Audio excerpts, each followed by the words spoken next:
Hello, everyone. I'm Chris Sullivan. I'll be your host for the latest installment in our Swiss Re Corporate Solution Risk Management webinar series. Today, I'm thrilled to welcome Stephanie Ott as our distinguished guest to share key insights from our Sonar publication, which is released annually by the Swiss Re Institute to outline emerging risks based on early signals gathered throughout the year. Stephanie Ott is head of Group Qualitative Risk Management at Swiss Re and a member of Swiss Re's Risk Management Executive Team reporting to the Group Chief Risk Officer. She has group-wide responsibility for the identification and oversight of emerging cyber and sustainability risks, to name a few. Stephanie also drives the implementation of the sustainability for the company.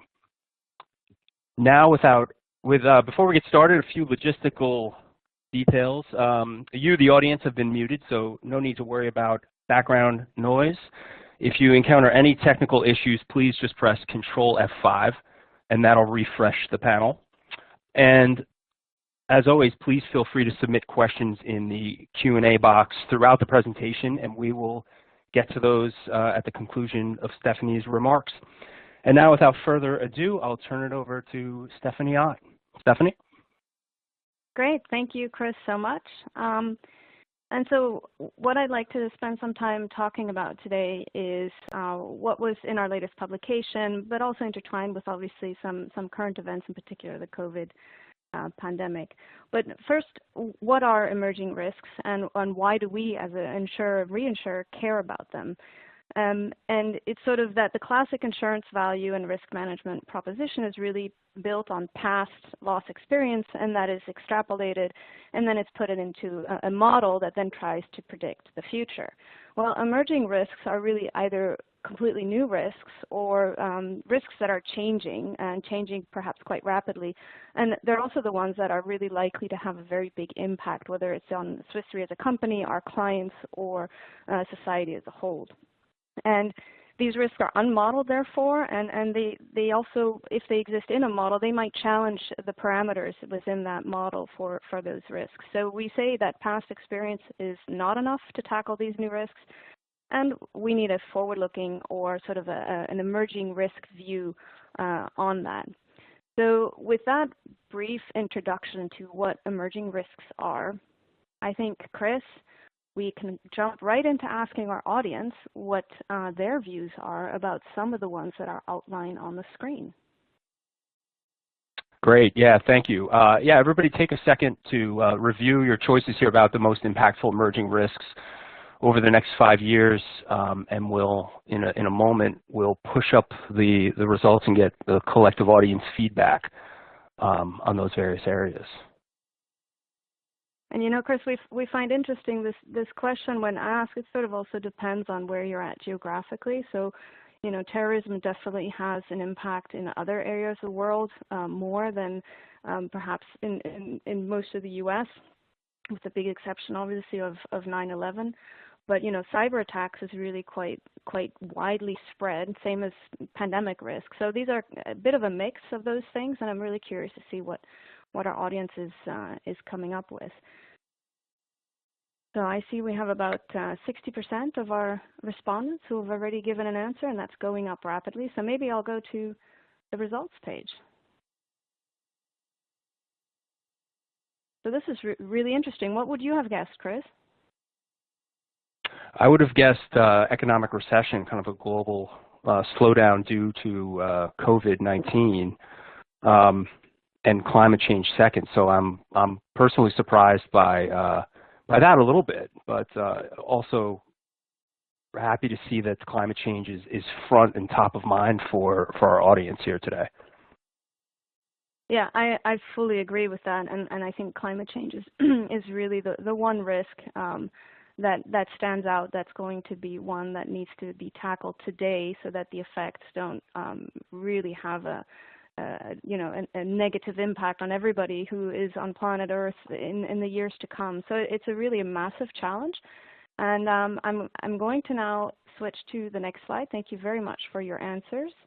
On the next slide, you'll see there are others who also, and this is part of the CRO forum on emerging risks, So this is a group of insurance companies who get together, and we, Swiss Re, participate in that. And every year we try and sort of come up with what the trends are, and this radar is sort of what gets produced. And if you look at the inner circle, you have extreme weather from climate change. So I think the audience was quite spot on and in line with what the experts here also are thinking. And terrorism, pandemics, cyber risks, these are all very high risks. And this was produced early in 2020, right? And I have to admit, I'm very curious to see what's going to be on this radar for next year, because even though I think in less turbulent times, the radar doesn't change that drastically from year to year, and there's certainly risks on here that will remain exactly where they are. But the pandemic risk certainly has evolved in a way that was, for most experts, quite difficult to predict the impact on. So this is sort of a glimpse of some of the work that gets done on an international level and across insurance companies.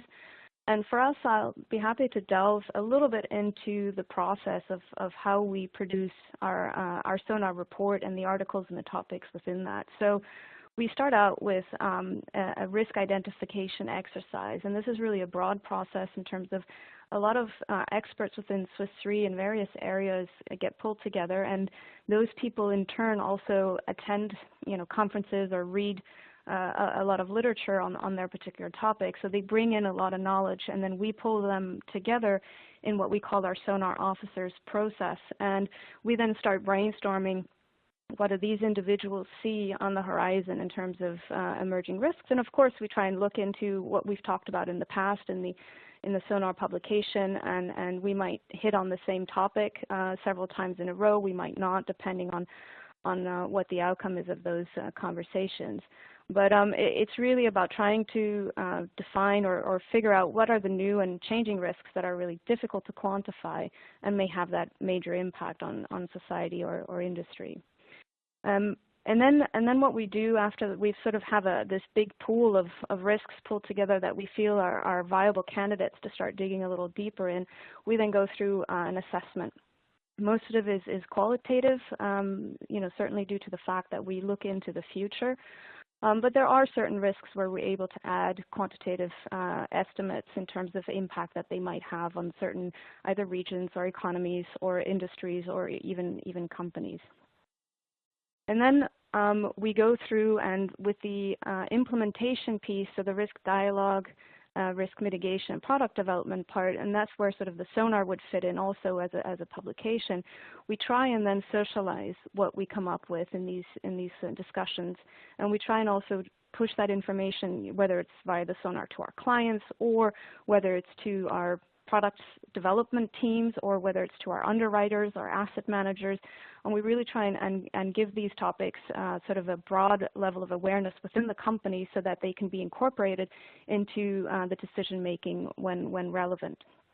And then last but not least, it's about the monitoring and controlling those. If we see that one of those risks is really evolving in a way where we feel we now need to enter into action and protect our company, our clients from the negative effects of those risks, then certainly we will make some decisions along those lines.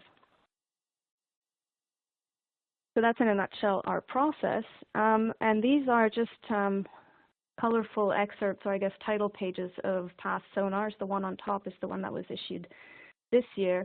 And it's an annual publication, and it's done by the Swiss Re Institute, and we in risk management work very closely with the Swiss Re Institute. So it's a good exercise of getting various people together. And the impact of is a publication that, if you have to read it back to back, which I did as sort of an editor, it can take quite a bit of concentration and effort. But that's really not the main purpose of it. It's such diverse. It treats a lot of different topics, so it's very diverse, so that you can pick it up and you can read an article here or read an article there. And when I first got involved with the Sonar, I tried a bit of an experiment. For those of you who might be familiar, there's another reasonably famous publication by Swiss Re called the Sigma report, which is also published by the Swiss Re Institute, which tends to deal more with macro topics, macroeconomic topics, but it's published also for a less broad audience. So these are mainly for our reinsurance clients, which themselves are insurance companies. And so they tend to be a bit technical, and there's lots of graphs, and there's a lot of technical terminology. So I had both the Sigma and the Sonar report lying out at home on my coffee table.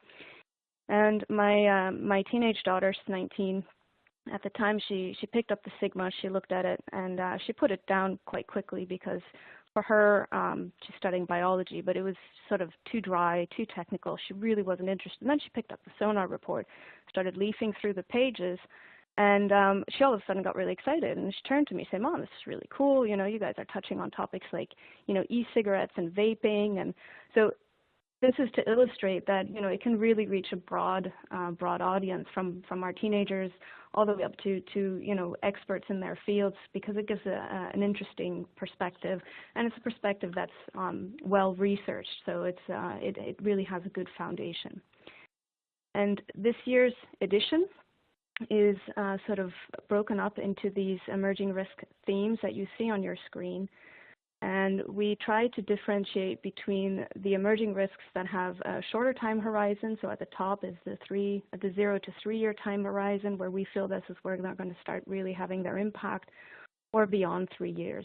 And the other, the color coding, is related to the level of impact. So high for red, and then medium and low.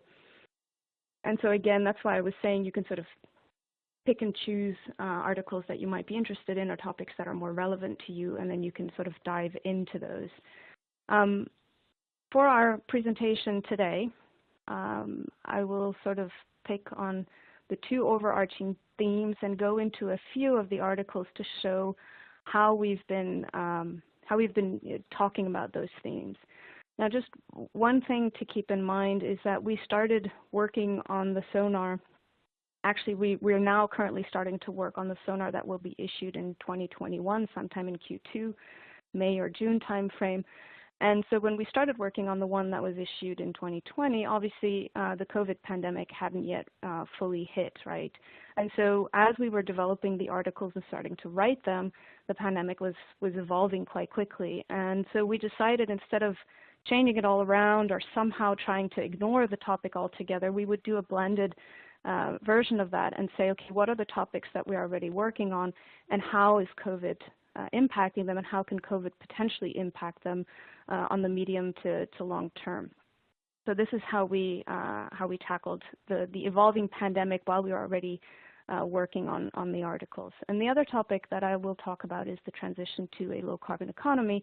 So I'm very glad that the audience picked you know, climate change as the top risk, because we'll be spending some time on a few aspects of that later on in the presentation.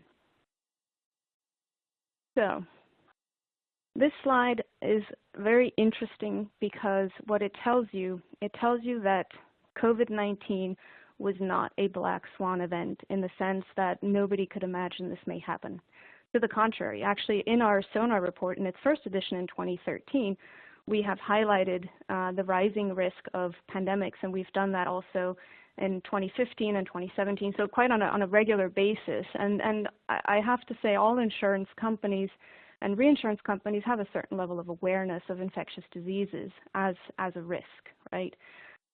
It's important to note that pandemics are very, very difficult to insure, because there's no diversification effect, where if you have an earthquake in one region of the world, it's not going to affect all the properties across the world at the same time. And therefore, you can then sort of use the capital base as an insurer and reinsurer to help in the areas where the money is needed, and still have enough capital going forward, because of it's not it's a fully diversified type of risk. Now with pandemic, it's really broad, and everybody in the world is affected, which is one of the reasons why it's really difficult to insure. But we've learned a lot from past pandemics, and most pandemic models, of which we've been running one at Swiss Re for over 20 years, are based on the Spanish flu.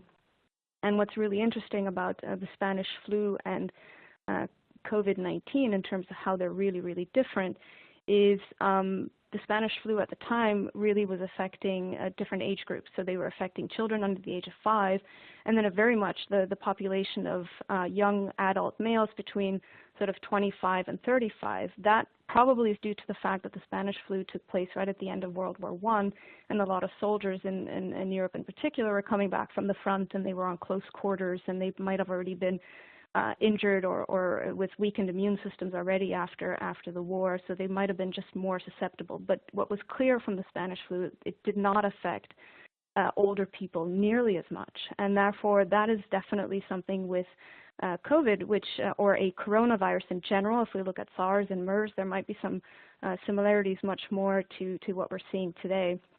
But it's sort of the differences between various infections and how they affect the population, and those are important because obviously they have a very big impact on mortality rates, on impact on the healthcare system, etc.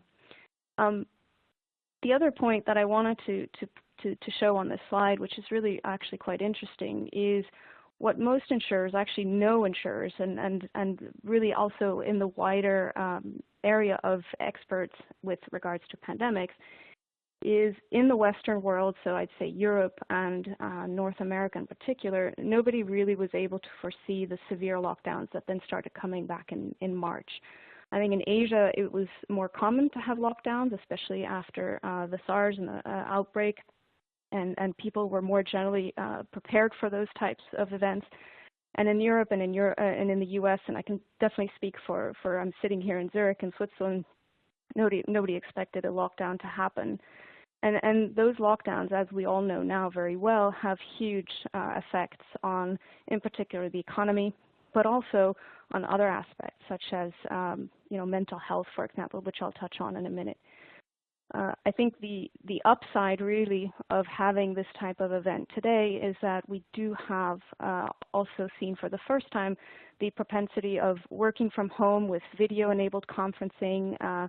We can go and shop online, and we have apps on our phones. So this ability to connect still today is quite new also.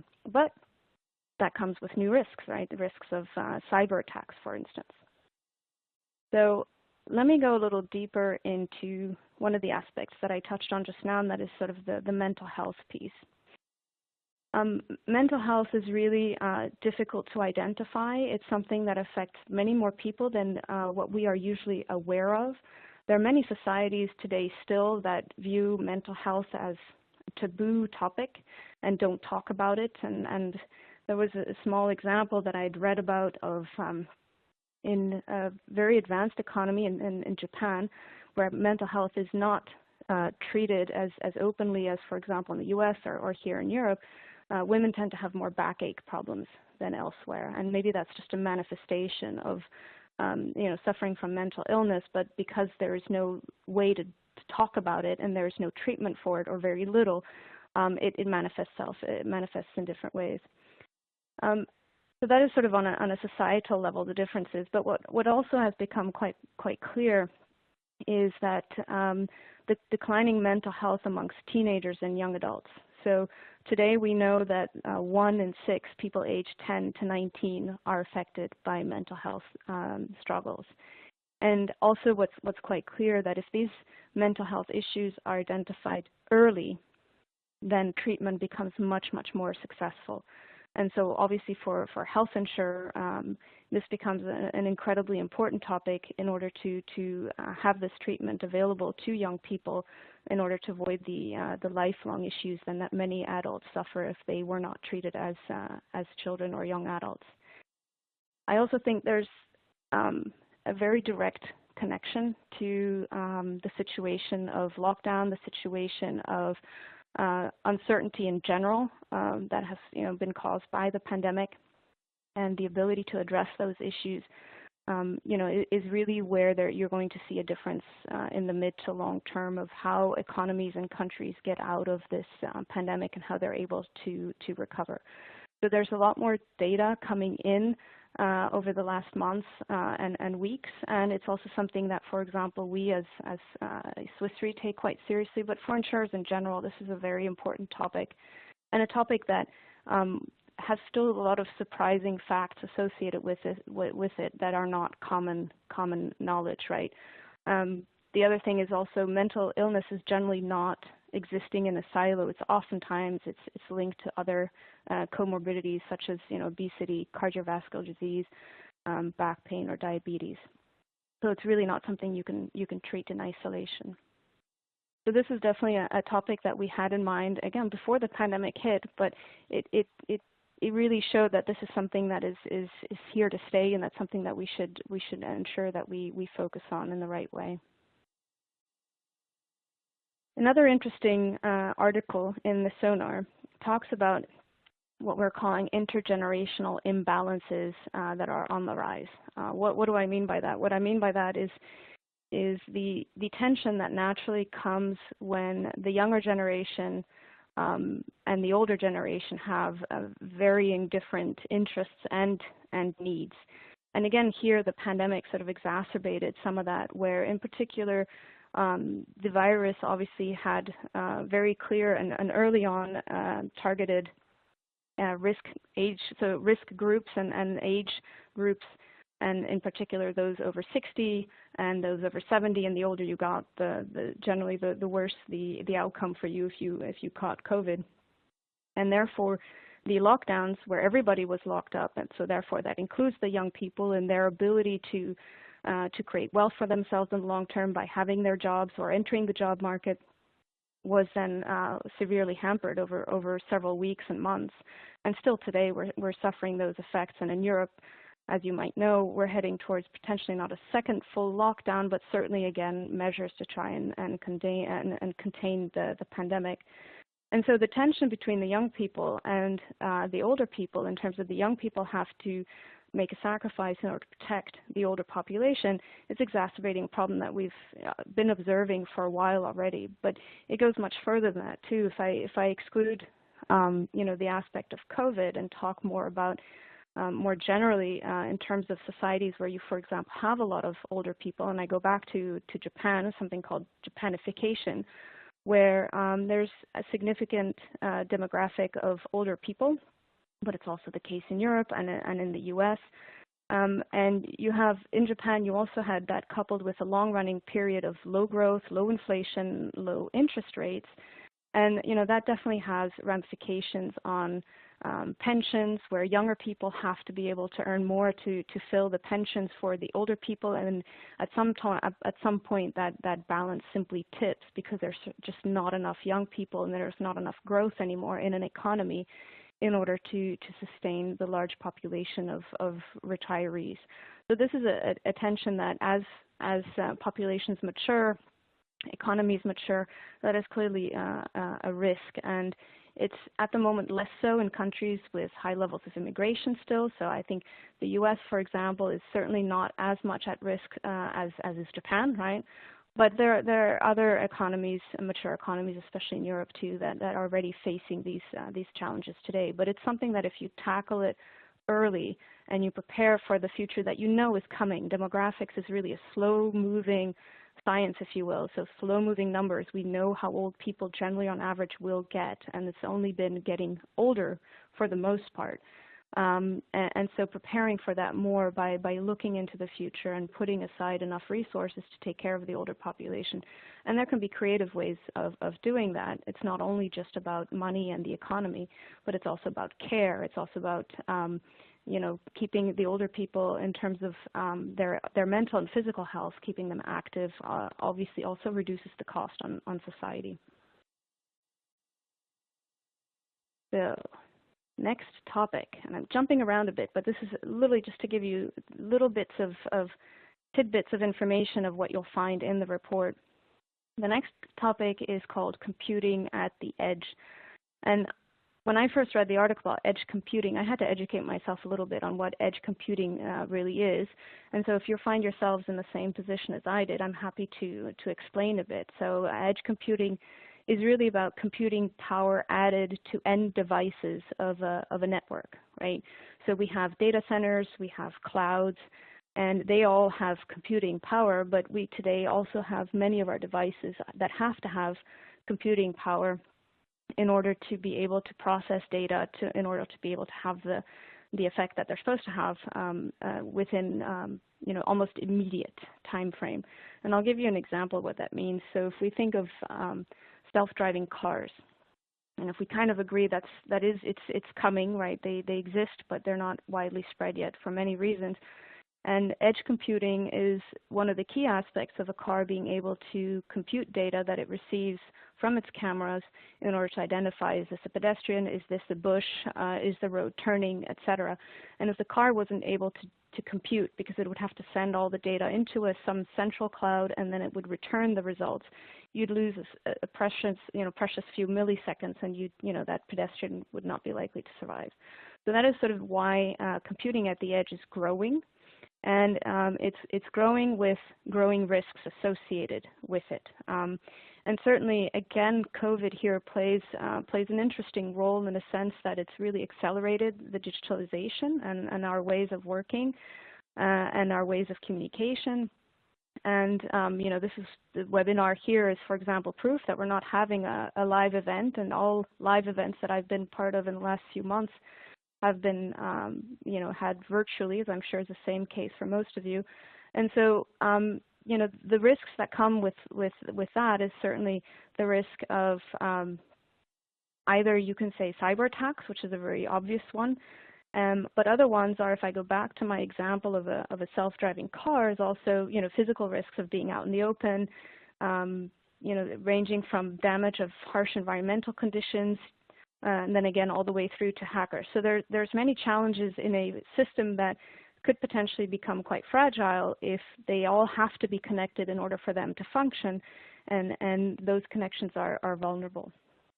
So with that, maybe we can take a short break to go back to the audience with another polling question. So Chris. Yeah, so we'd love to kind of get your input as an audience on an estimate of how many IoT, Internet of Things devices will be connected by the year 2025. I'm going to put my guess. I don't know the answer. I'm going to put my guess in here as well.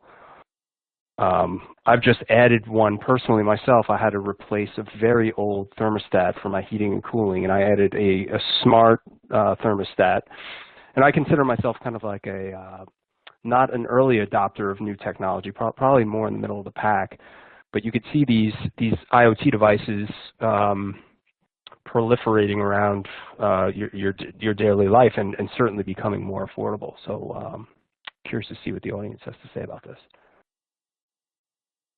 Yep, I'm looking at our polling where we stand, and we have over 50% who already submitted a guess.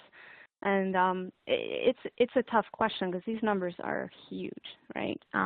But I think with a few specific examples like you just gave, Chris, or the self-driving car, or the fridge at home, our iPhones, we realize, I think, from instinctively that the number is quite large and that it's likely to increase. So I think we have over 60% already. So I'm going to reveal what our audience thinks. Wow, we have a really fantastically smart audience today, because it's a bit of a trick question, and I apologize if you guys aren't happy with this, but the estimates really range from 30 to 40 billion, depending on what research you look into, right? And I guess the purpose really of the question is to make us all think and remind ourselves of how connected we are and how important it is to also have a high level of awareness. So I don't know if your companies or on a personal level you're aware of the risk of phishing attacks and what you can do. So we at Swiss Re have in our Outlook email, we have a button at the top where you can simply push the button when you think you got an email that is a phishing email, before you have to, or before you tempted to go and look into the email and God forbid click on a link in the email.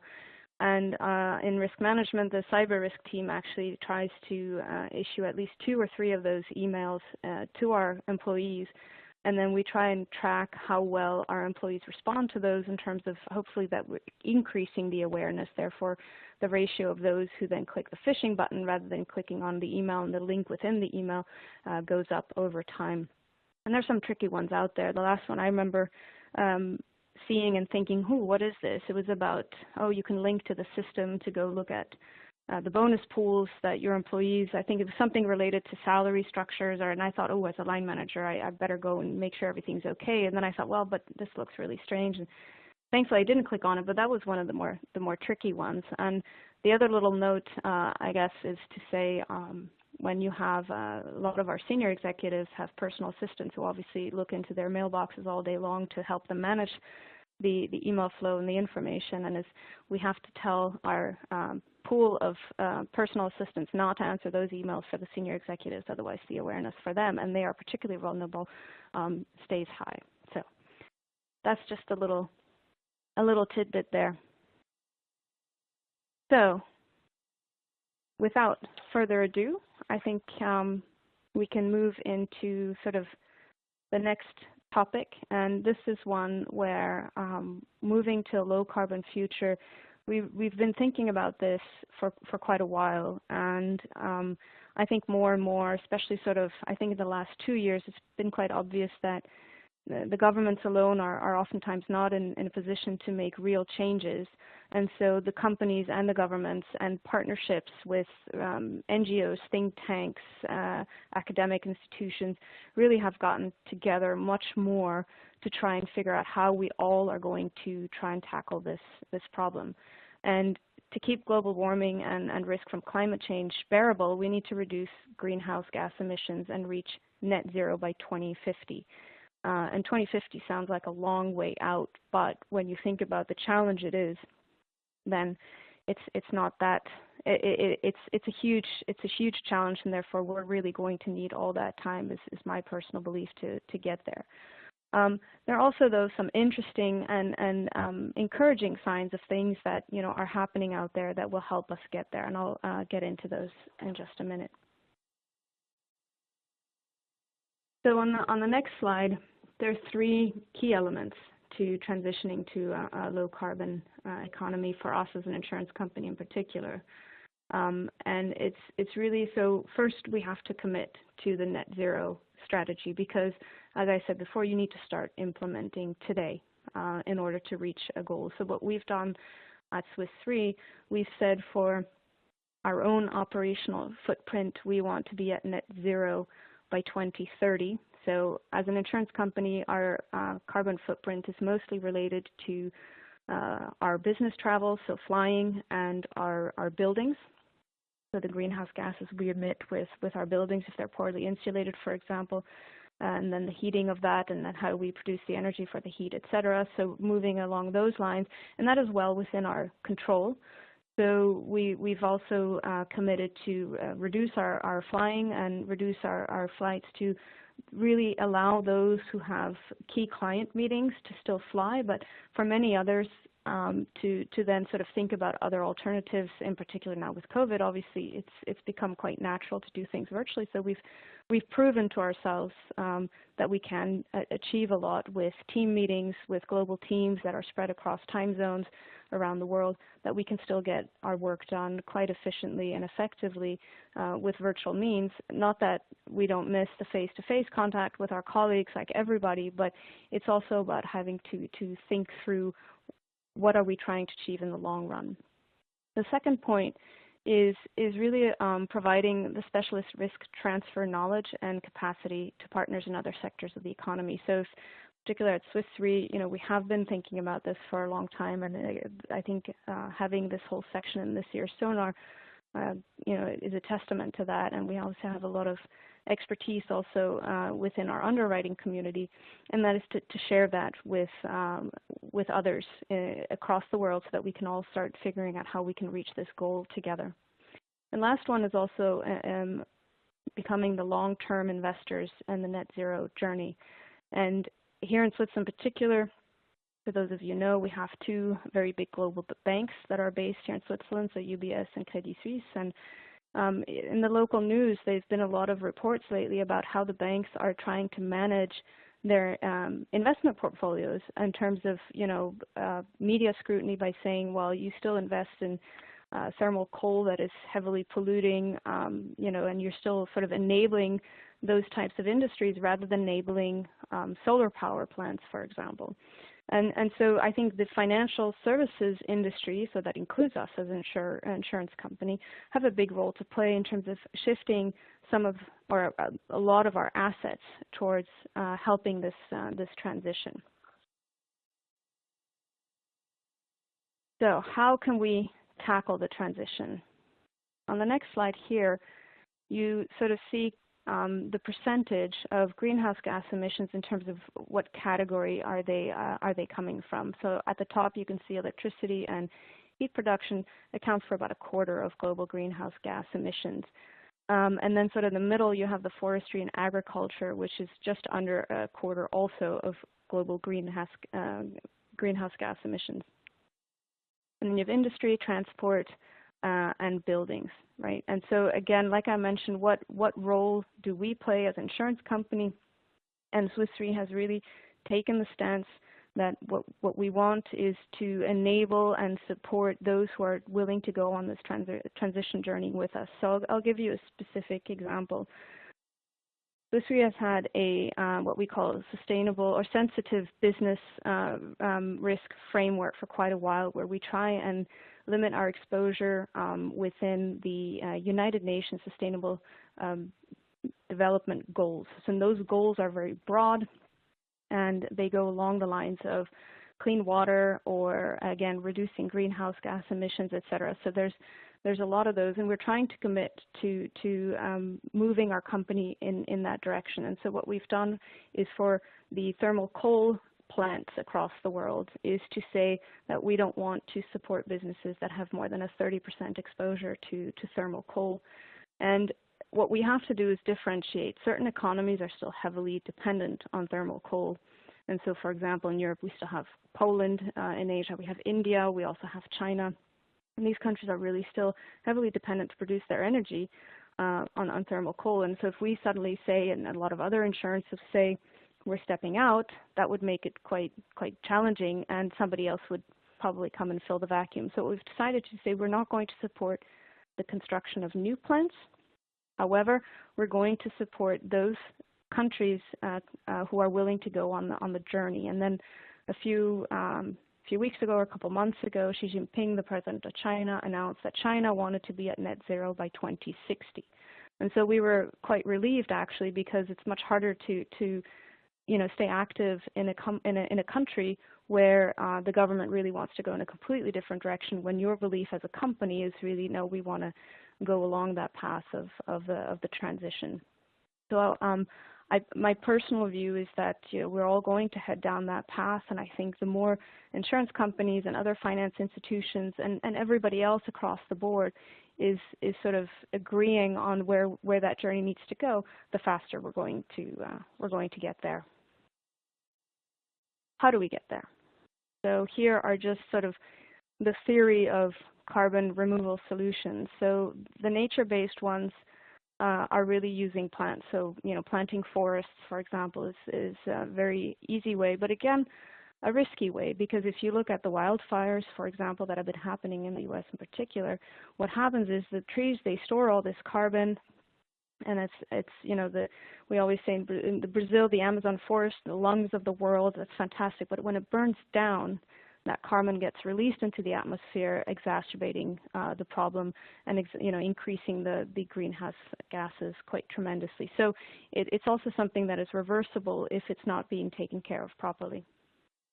The middle button there, the green button, is the technological processes that use engineering tools to actively remove carbon from the atmosphere and then try and store it safely, for example, in rock formations. And the technology exists today, and there are different ways to do that. The biggest challenge that we have is that they're still in early stage, they're reasonably expensive, and not yet scalable. So as long as they are not scalable, it's going to be difficult to rely on the technological aspect in order to really start significantly removing carbon from the atmosphere. Again, my personal view is it's just a matter of time and support, so supporting startups who are investing in this, researchers who are looking into this, in order to accelerate that process. And last but not least, there are obviously hybrid approaches where you use both nature and technology in order to actively remove carbon dioxide out of the atmosphere. And then, of course, storing it permanently. So on the next slide, we talk about opportunities. So we've talked a lot about downside risk and what are the bad things that could possibly happen.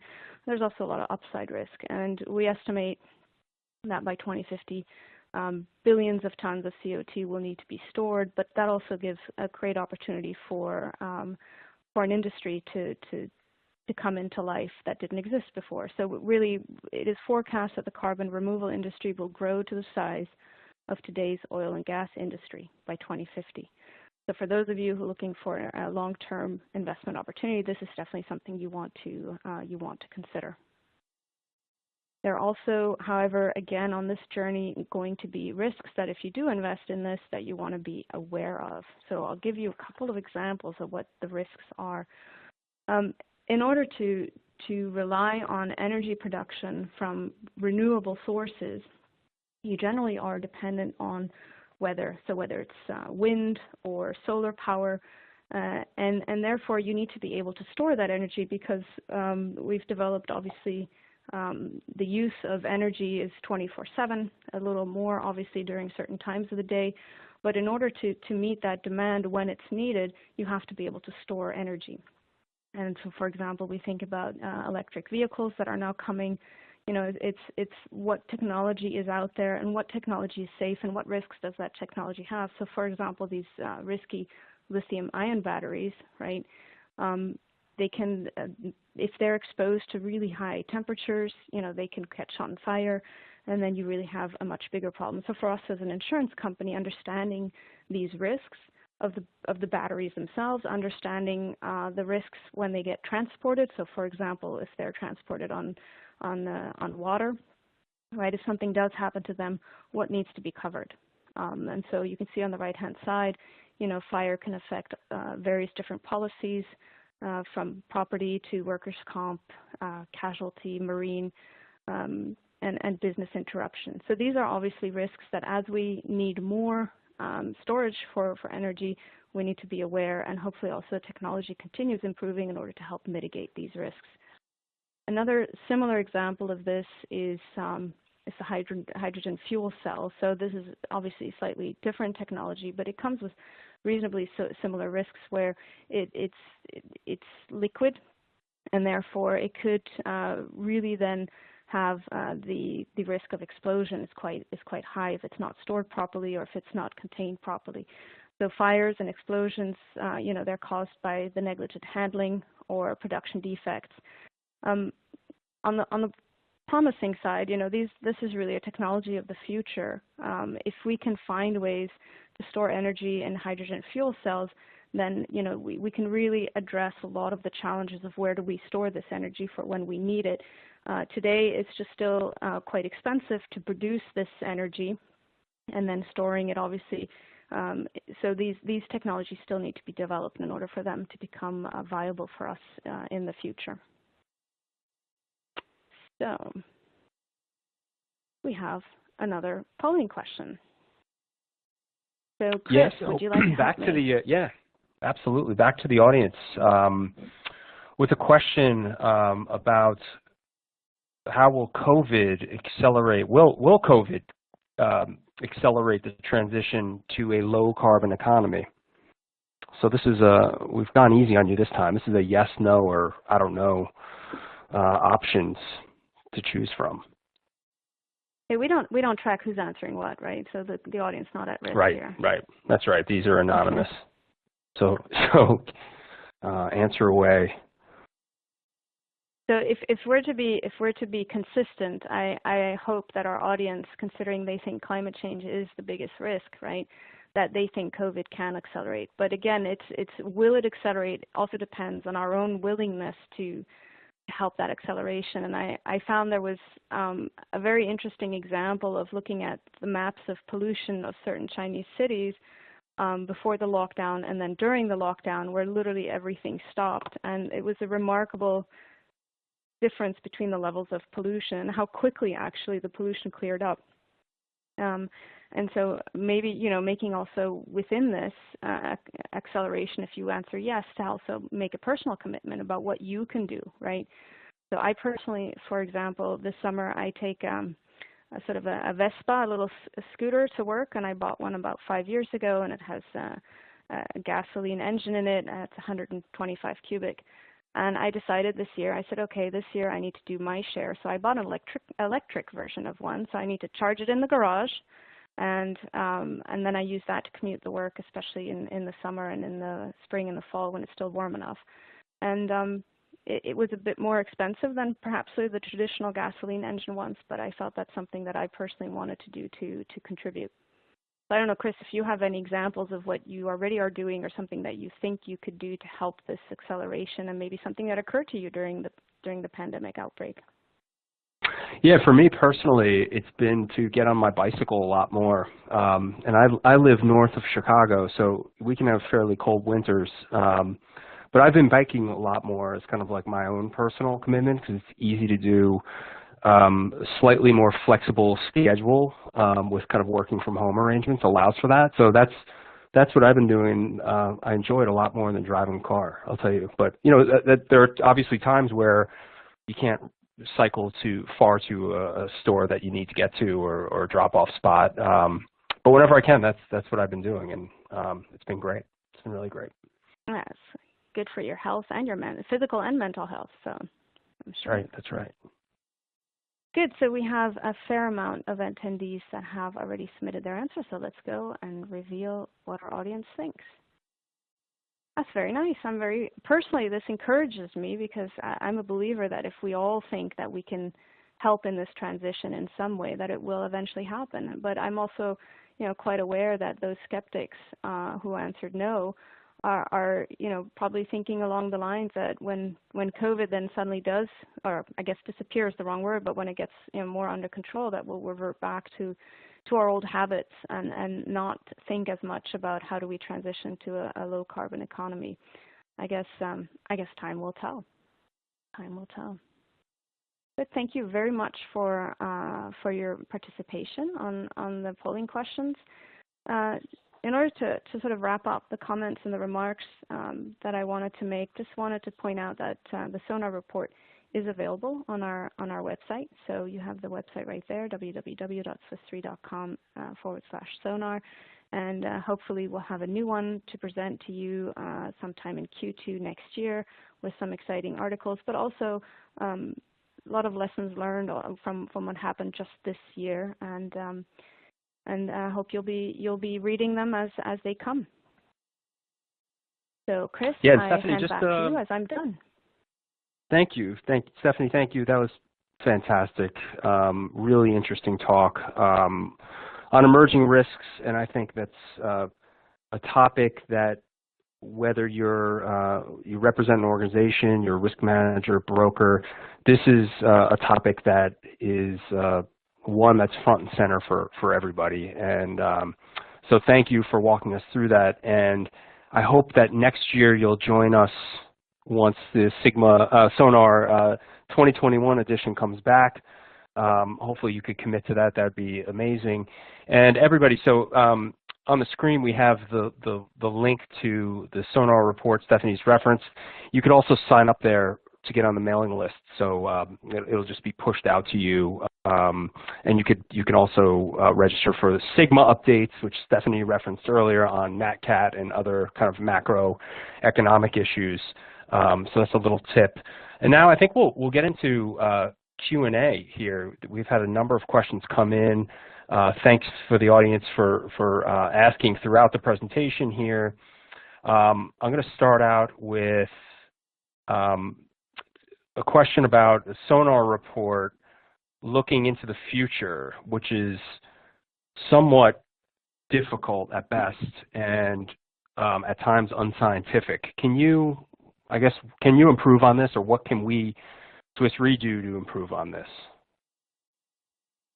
Yeah, so forecasting is obviously kind of interesting in terms of it's trying to look into the future, and you can go from making particularly wild guesses to trying to figure out, maybe based more in facts of the present, what the future is going to look like. And so far in the process that I described just earlier, it's really about relying on expert judgment within Swiss Re, and also from the information that comes in from the outside of Swiss Re into the company via these experts.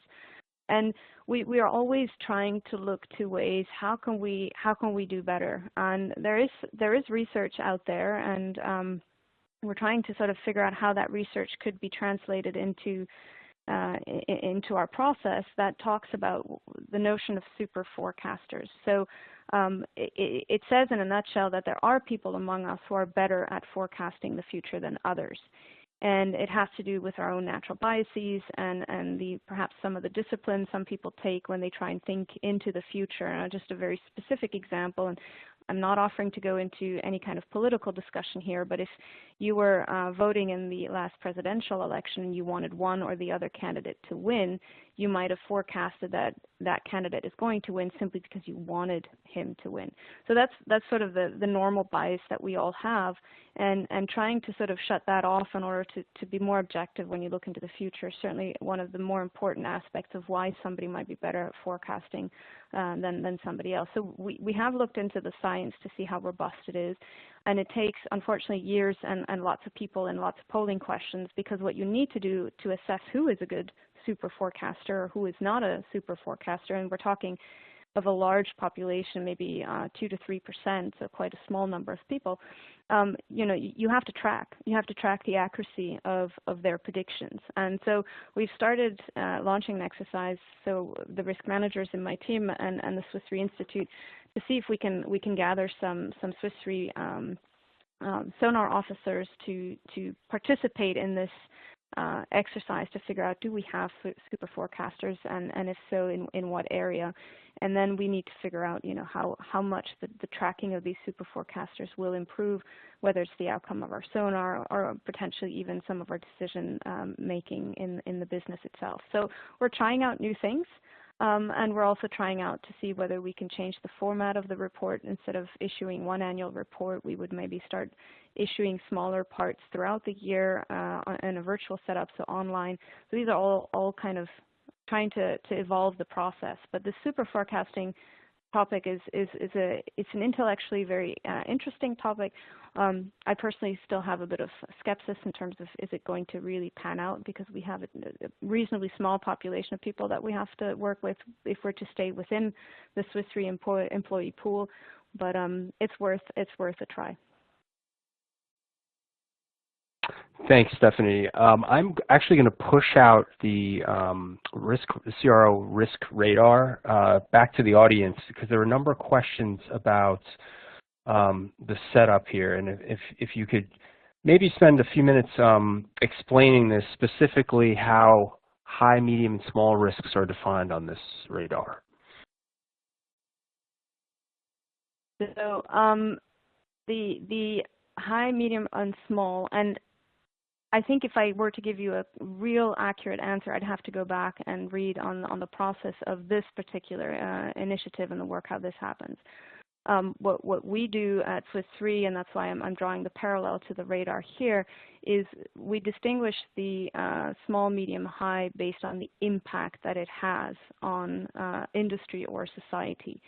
And that's where what I was mentioning earlier, the quantification piece does come in, where you try and figure out, so you make assumptions about what impact that risk is going to have, and then you try and calculate that impact in terms of damage that was done in terms of dollars, right? So if I say extreme weather, if we take something that we're all familiar with, hurricanes, for example, the impact that has on areas in the U.S., depending on the severity, depending on the pattern of the hurricane, in terms of, is it lots of high winds, or is it more increased water, and so there's more flooding risk. All these risks are then modeled, and then we can sort of say if it's high impact. So that's in a nutshell what we've been doing at Swiss Re, and that's also what we've been doing in our natural catastrophe underwriting teams, where we have expert modelers that have been doing this for 30 years.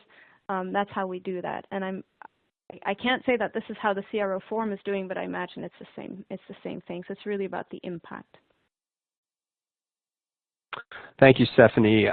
Shifting to a question around mental health, in particular during the pandemic, can you share what companies, and in particular Swiss Re, for example, are doing to support their employees in respect to mental health? Yeah, I'd be happy to. So a lot of companies, especially also U.S. companies and European companies, we do have employee assistance programs that offer a certain amount of support when people reach out and ask for it. And those have been sort of long-standing programs with mental health professionals that can help the employees with consultations and referrals potentially. I think what for us at Swiss Re, and also for the experiences that I've sort of felt around me and with my teams, is how do we spot mental health issues early enough on so that we potentially, for example, as line managers, can take actions where if we feel that one of our team members is not doing well for either working from home under stressful conditions because small kids, not enough quiet workspace, or on the opposite end of it, people who live alone, for example, and then really suffer from loneliness in terms of their home. They might be on their screens virtually, but they really don't see any other human beings for days on end, and that can be quite a dangerous situation for certain people and their mental health. So it's trying to identify people in your teams that are close to you and talking to them just to see how they're doing, how they're faring. And so just two examples specifically from my own experiences. One, I have a global team of risk managers, so it's about 50 people across the world, and this is the second time this year. First time I did it in May, now I'm doing it again now in October, November. I'm reaching out to every single one for a half-hour check-in. So no business agenda, no specific topics. It's just to see how are they doing, how is their health, how are their families, how are their loved ones, how are they coping with the setup.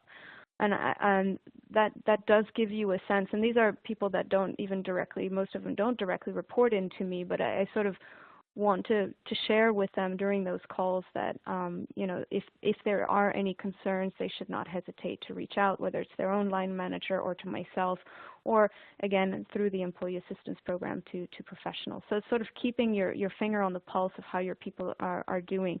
And the other specific example, which really struck a chord with many people at Swiss Re, was an employee who suffered a severe depression in June. And he went on to write a blog that was then published and even referenced by our group CEO, where he described what was happening to him, and then where he described what his line manager did. And they also did a webinar of about 45 minutes where he quite openly talked about these things. And I think that took an enormous amount of courage, but it was so insightful. And the line manager's reaction and the lessons learned that those two pulled out of that particular situation in order for the rest of us to be able to benefit from, not making perhaps the same mistakes or managing the situation better. So those are two very specific examples. And I've had another event with clients, of course, so where I polled the audience about, do they have assistance programs? And again, I think in the U.S. and in Europe, most companies are quite well set up and quite aware. In other regions of the world, that might not be the case. So I urge you really, if you do have teams and people working in other areas of the world, trying to build trust so that they're comfortable talking about how they're doing from a mental health perspective could really be key and a game changer, so that you can act early, for example, reduce their workload for a while rather than wait until it's too late and they really are no longer able to work at all. So that was sort of my personal experiences and some of the things I observed. Yep. No, Stephanie, I'm glad that question came up, and I think it's a great reminder that small things like just pausing and checking in on your colleagues or people on your team can go a big way, the same way we do with family. And it kind of can link back to the small things you could do to make an impact in transitioning to kind of a greener energy future too. So thank you for sharing that. And really, we are at time, so I want to first thank our guest speaker, Stephanie Ott. Stephanie, thank you for your time. That was a really fantastic presentation, and of course to the audience, you've been great. We've asked a lot of you for this webinar, and really appreciate your attention and willingness to engage and provide feedback along the way. So in the coming days, we will be sending a recording of this webinar out to the group of attendees. So feel free to rewatch that or share with colleagues at your direction. And then, of course, in the meantime, feel free to reach out to us with any follow-up questions you may have.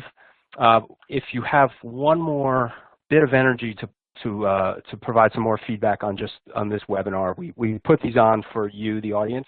So your feedback's really important to us to kind of gauge, you know, how we're doing for you and taking good care of the time you spend with us. And lastly, we have a webinar coming up on December 10th. It'll be the last for the series for this year before we start up again in 2021. December 10th topic will be on the risks and dangers of artificial intelligence and algorithmic biases. Should be super interesting. Stay tuned for invitations there, and also watch the Swiss Re Corporate Solution LinkedIn portal for updates in that area. And once again, thank you for joining us. Thank you, Stephanie, and everybody have a great rest of the week.